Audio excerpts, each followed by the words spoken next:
Greetings, everyone. Alito, the child, Seal, and welcome to another fishing broadcast of Coosa Nation, the Ani-Coosa State, or state of the Ani-Coosa. We're also the original Coosa Nation of North America. This podcast tonight is going to address two things. And I will begin with the first one here to begin with.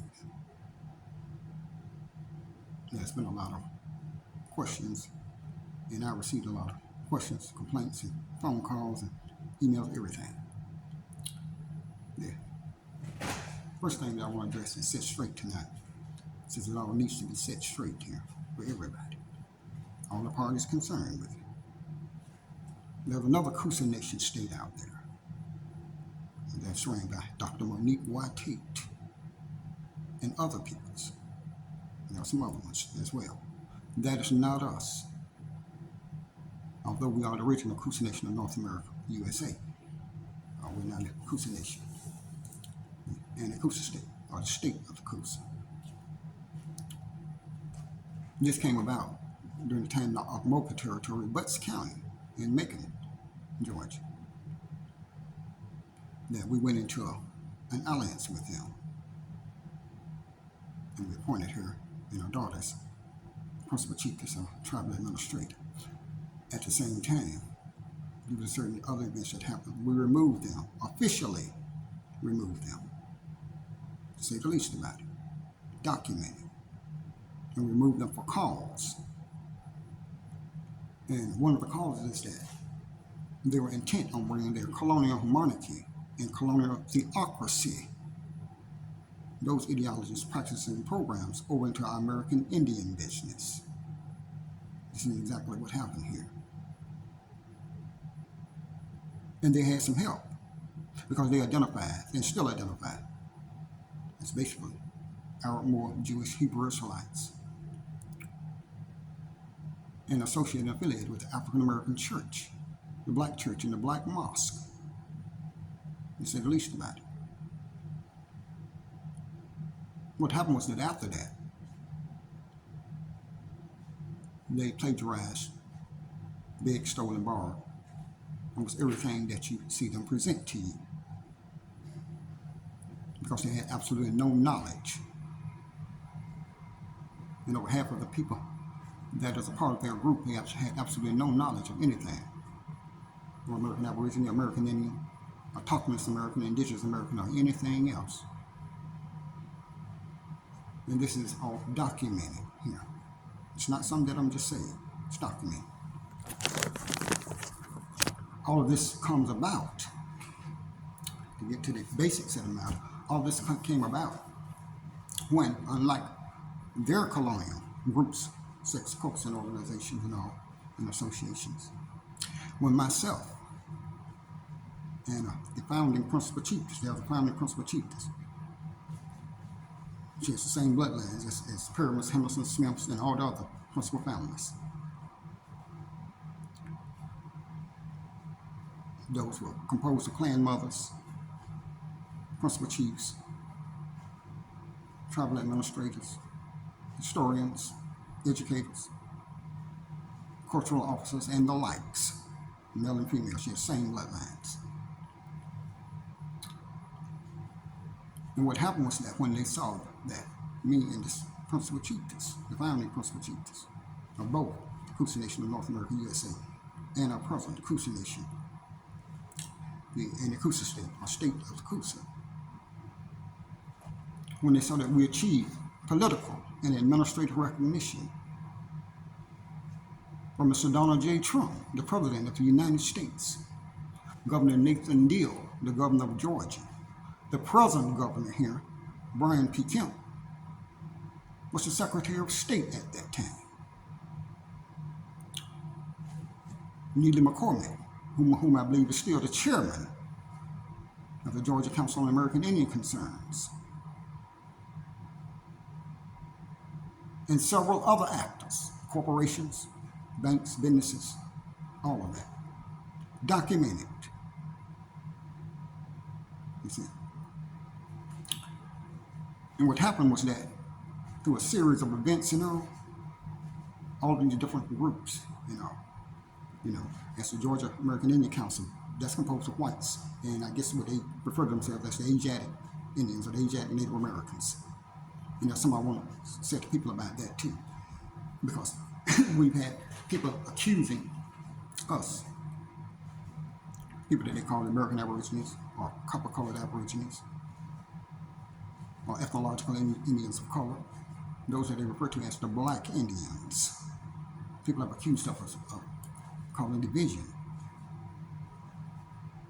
between the African Americans and the Arabic, Moorish, Jewish, Hebrew Israelites, those of Mideastern heritage, and the Asiatic Native Americans, and the Caucasians, and Spanish and Anglo-Saxons and all of them. Okay, nothing could be further from the truth. We have you all in our families, home, businesses, schools, institutions, you're everywhere, to say the least about it. You're out there in the gangs all over the place. How could we hate you? How the hell could we hate you? You're in our bloodlines, but you need to remember you came in here and mixed in with us. We didn't go to your continents and mix in with you. You're going to get this straightened out with you now, all of you. But as I was saying, all of these different groups, colored, Anglo-Saxon, or Asiatic, whatever they call themselves, they came together to a series of events, individually, on their own, and some of them collectively speaking. The law works the same way for them, against the not only the sovereign interests, but the land and economic interests of the Coosa Nation and its original founding officers, its constitutional officers, and hereditary officers. And again, as I said, basically against our land and our economics here. And it's gotten personal with our economics, with officials and institutions, all of them, all the likes. You see. And that's what happens when you take people's whatever their race, religion, what their sex is, all of that put together. Now we're looking at classism, racism, sexism, all the problems that they said it plagues the country. And you take people from societies such as Europe, Middle East, Asia, and Africa. People who normally come from cultures that have been ran for thousands of years through colonial monarchies and colonial theocracies, which is one reason here why their law and their Bible, Torah, Quran, and Bible go hand in hand together.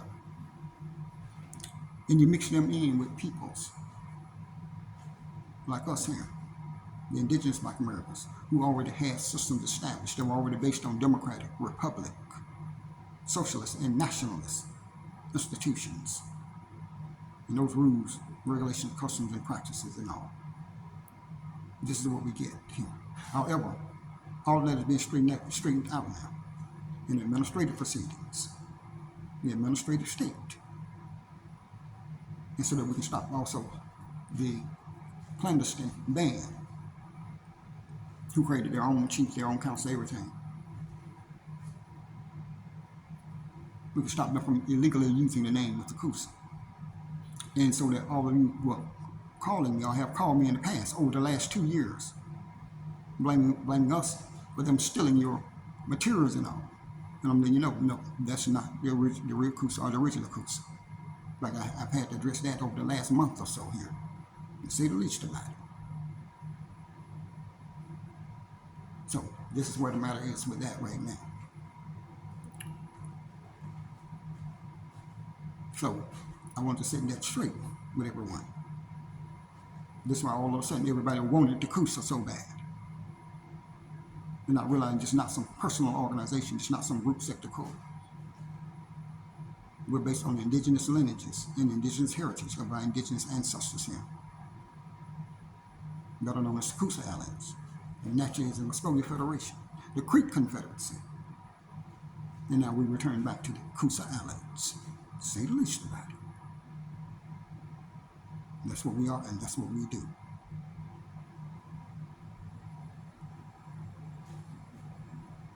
getting that out of the way. You see? Yes, another issue that I want to address here tonight, and that's called voting rights. And our founding principal chief, she's asked me several times to do a podcast on this over the last 2 years, and I promised her I would. But as the Spirit say, you know, this timing is of the essence, and we're in a time now where we have socialists, nationalists, Democratic, and Republican operatives everywhere. They're canvassing our communities, you know, registering for the vote and all. And so we have a lot of people, you know, just asking, you know, what is the purpose of voting? What does it do? Is it really any good? Are we just wasting our time? What is a vote? We need to get a definition of what voting is, and a very real serious one. And I don't think that that's one that has been told to us before. Well, the majority of us, you see. And this address here is primarily addressed to those of us who identify as ethnological Indians of color, or the American Aborigines, or copper-colored Aborigines, and all those who use names that, you know, that mean the same thing, essentially. But we're collectively referred to as the Black Indians, you know. And there's some things I'm going to say about that word too, you know, when we get into the foreign legalese on the matter. You know, we have to listen to the Arab, Morgan, Hebrew Israelites, the Europeans, you know, and the Africans about the term black. You know, as you've heard, you know, they said that it has no standing at law. However, we have white, brown, red, yellow, their colors and all have standing at law though. Anyway, that lets you know what happens when we receive any information, I don't care if it's natural or spiritual, from some source other than our own ancestors, and other than what we can make out to be the truth for ourselves. We should learn a great lesson here over these last 5 centuries. This message is also, though, for those who are non-Indian, whether you're non-Asiatic Native American or whether you're non-American Aboriginal, you know, the Black Indian or you're not any Asiatic Native Americans at all. And the last thing I want to say for the Asiatic natives here, as I did say earlier here, I got a message for them too. We've never denied that those people were here, that they've been here for several thousands of years, and that they're indigenous too. We've never told lies on them that they told on the Black Indians here. Never, that I know of.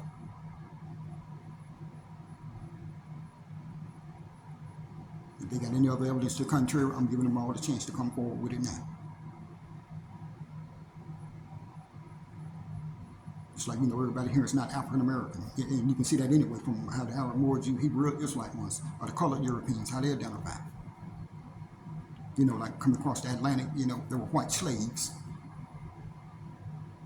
as well as colored Europeans, and Moors, people of color, like the Middle East, coming across the North Atlantic. Like there were West Africans and probably about the same ones, colored Europeans and Middle Eastern ones, coming across the water in the South Atlantic. See, all this took place because of what's called the Columbian Exchange. And we know about the other side, the story here. How so many Black Indians here were removed, males, and shipped back across the water, mostly males, because they weren't the females. Let's say the least about it. But anyway, I'm going to continue this podcast here on what's called voting rights. And I'm going to read from my notes tonight. I have to make some notes here. Just listen to some of the things again in the community and talk to some of the people that's canvassing us for votes, you know, registration. That's a significant word there. I'm going to read from some of my notes tonight on the matter. The first thing I want to address here is what several leaders are saying from different groups of people. African Americans and Native Americans and everyone else about voting rights. And right here, it reads, Black leaders say threats to undermine U.S. democracy is aimed at our community. Which is to make voting more difficult, prevent Black history from being taught, and do away with social safeguards such as affirmative action. Well, they already hit the colleges, and now they're about to, or they've already filed on the military colleges, West Point, Citadel, and others. But this ruling against affirmative action also affects the Small Business Administration, where people get loans for minority and women-owned businesses. You see, so they're talking about the Supreme Court student for fair admission, that decisions. As I've said, West Point and Citadel is next, but you also have to look at the Milligan case, in which the Supreme Court upheld the Voting Rights Act, Milligan versus Alabama. Louisiana was also included in that. The gerrymandering and redistricting that's going on in various cities, towns, counties, and all across the nation. See. On the same regards, there's another well-known law professor. I'm going to post the links to these articles too in this podcast later on in the comment section. But another well-known law professor said it is imperative, meaning it is of the highest importance, imperative. She says that we have to recognize that what we're fighting for right now is not just the next election or the election beyond that. We're fighting for our right to be here for the rest of this century and beyond. And she has a good point there. I want to read now from Civil Rights in America, Racial Voting Rights. This was a survey and study done by the National Historic Landmarks Program, Cultural Resources, the National Park Service, the over historic areas and historic monuments, and our good old friends at the Department of the Interior, the United States. And the DOI report is also part of the U.S. Census Bureau program for who is who in this country. You know, IDs, social services, social security, employment, and your commerce for individuals and groups. All of these things go hand in hand together, and they do. In a section of that report, you have what's called African American voting rights from 1865 to 1965. And that comes about with 13th, 14th, and 15th Amendments for the people that they call African Americans, another racial classification. And of course, you have the 19th Amendment for women, women's suffrage in America. The 19th Amendment, I think, was 1920. Yes, it was. But anyway, the comments or the statements in that article go as such. It says the Voting Rights Act of 1965 is generally considered the most successful piece of civil rights legislation ever adopted by the United States Congress. Now, this comes out of the Civil Rights Act of 1964, the Fair Housing, after the Civil Rights Act of 1964, and before the Fair Housing, that act of 1968, and also the Indian Civil Rights Act of 1968. You see, another key point in this is that the African American essay begins in 1865 with the abolition of slavery and the quest for the ballot, which is the right to vote. And we see why there was so much war and terrorism and skirmishes over it. And also to fill your own candidates. And the reason they said that, there were black Republicans at that time. There were black Republicans holding their own state conventions, almost in every southern state. And they had convention-type associations everywhere else, in the North, in the Midwest, and out there in the Southwest. You see. Another key point in this report was that it says the American Indian essay begins in 1884, when the U.S. Supreme Court determined that American Indians were not American citizens within the meaning of the 14th Amendment with the right to vote. They're talking about the Elk decisions. Elk versus Wilson. Wilson was the registrar. So like Walter A. Plecker, you've heard of Walter A. Plecker, who reclassified speakers, based on race, skin complexion, and all that, and they can determine whether the Indian, mixed, mulatto, African, Jewish, whatever. No, but he was the registrar at that time. And the case actually began in 1880. It ended in 1884. And it's called the Elk decision, Elk versus Wilson. And the summary of the decision reads like this. It says, in its 7-2 decision, the U.S. Supreme Court ruled that even though Elk was born in the United States is a former colonies, and in the territory claimed by the U.S. and the states. There's Washington, D.C. and the several states. Their local offices, and their local capitals and all.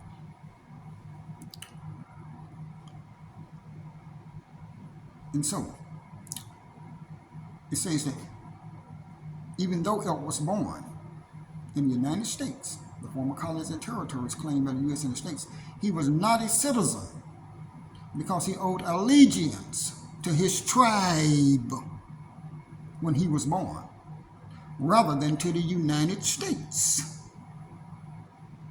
and was therefore not subject to the jurisdiction of the United States when he was born. Now you can contrast, you compare that decision to that of Cherokee Nation versus George, Dred Scott versus Sanford, Plessy versus Ferguson. Then you have the Indian Citizenship Act of 1924, sometimes called the Snyder Act. Well, Snyder was the congressman who brought it about, and also called the Coolidge Order, or the Coolidge decision. President Calvin Coolidge, he was the one who signed it at that time. So the executive order issued it with it as well.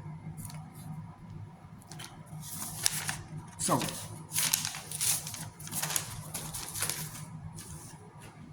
one thing I want to say about that right now is the compulsory citizenship process of the United States. And that's another case. A Chinese brought that case under the Chinese Exclusion Act. And I can't think of the name of that case right now. But that was also the case that upheld the 14th Amendment, the compulsory Citizenship Act. The 14th Amendment was a compulsory Citizenship Act. In other words, it held that anyone born on United States soil or born to parents subject to the jurisdiction of the United States, whether it was in the United States and territories or whether it was overseas, anywhere, as long as they had citizenship here. Or if one parent had citizenship here, then that could make you a citizen subject to the jurisdiction of the United States and its various states.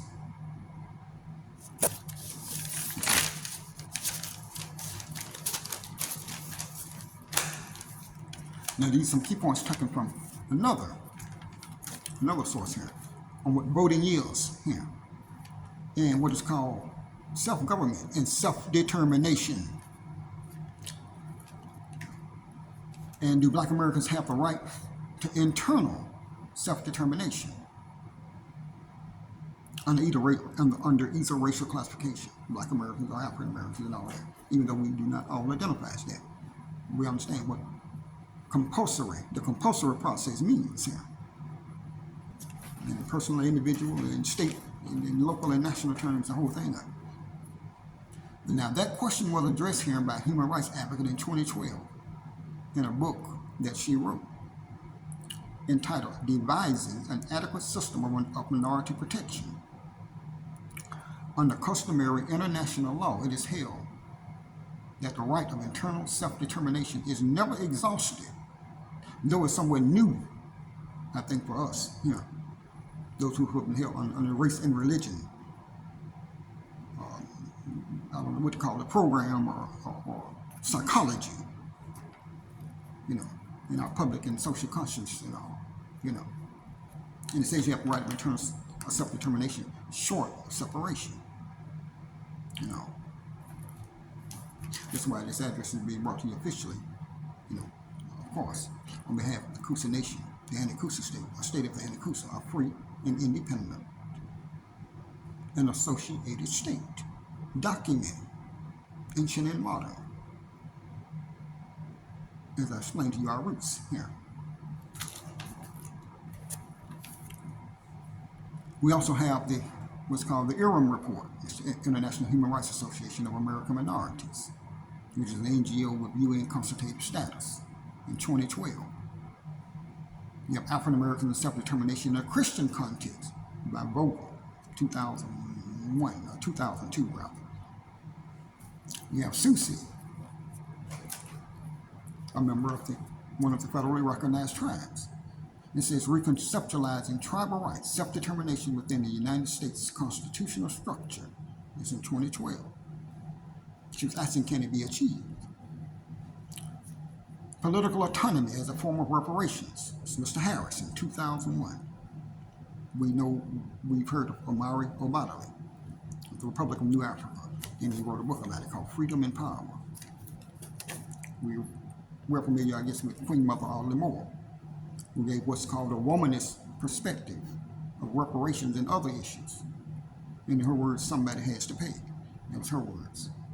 And then last but not least, we have the U.S. Department of State, its draft report called the Commission on Unalienable Rights and Inalienable Rights as well. I'm putting some of my own observation in these notes too. And the reason I say add inalienable rights with unalienable rights is because that's what voting rights is. That's what voting is as a collective. You vote as an individual, but you don't vote by yourself. When you vote, you're voting for everybody. And that's why I would like to begin my address to the Indigenous Americans, known by their clan, band, and tribal names, whether Choctaw, Chickasaw, Natchez, Seminole, Yuchi, Cherokee, and others, but collectively known as the Black Indians here.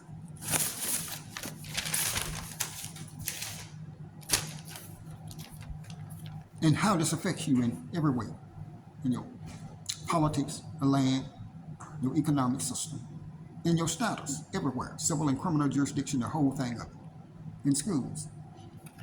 Excuse me, again. So in politics, the land, and economics, and how your clan status and your voting rights are affected by this, and how we move from imposed government and imposed usury to self-rule and self-government in Indian country.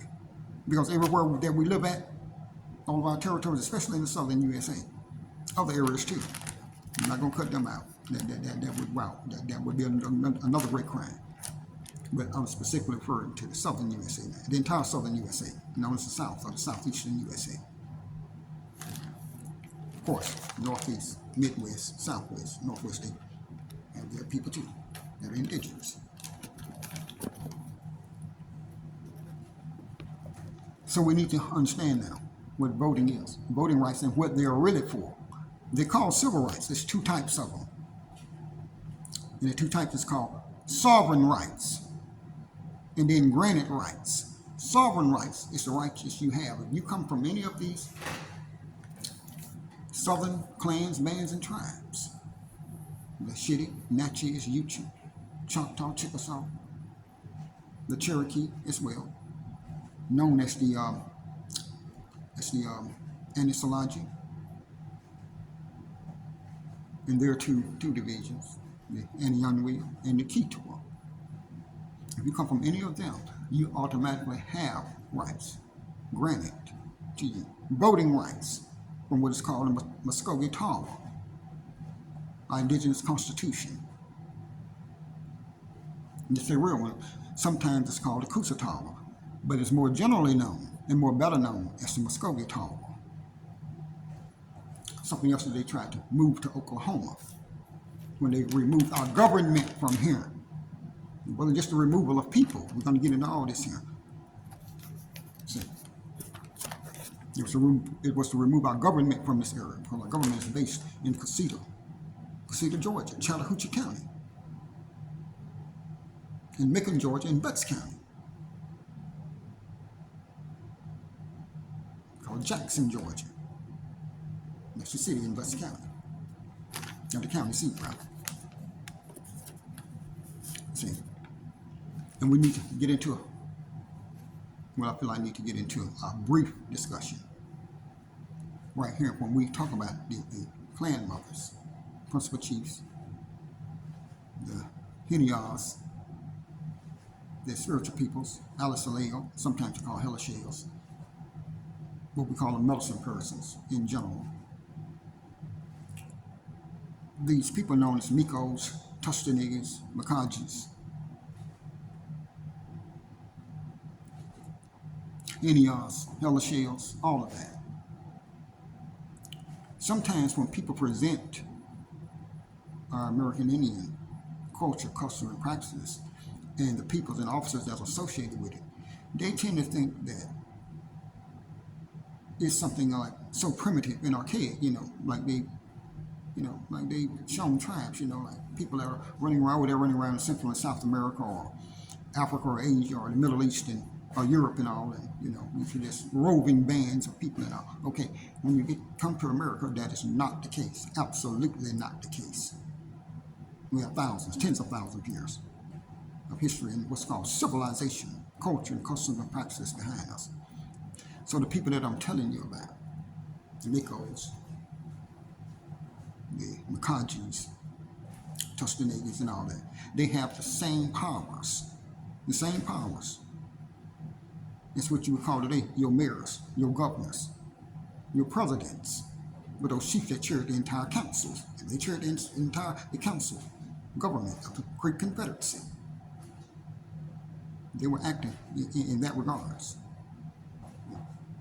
in that power, all the rights, privileges, immunities, and prerogatives of that office.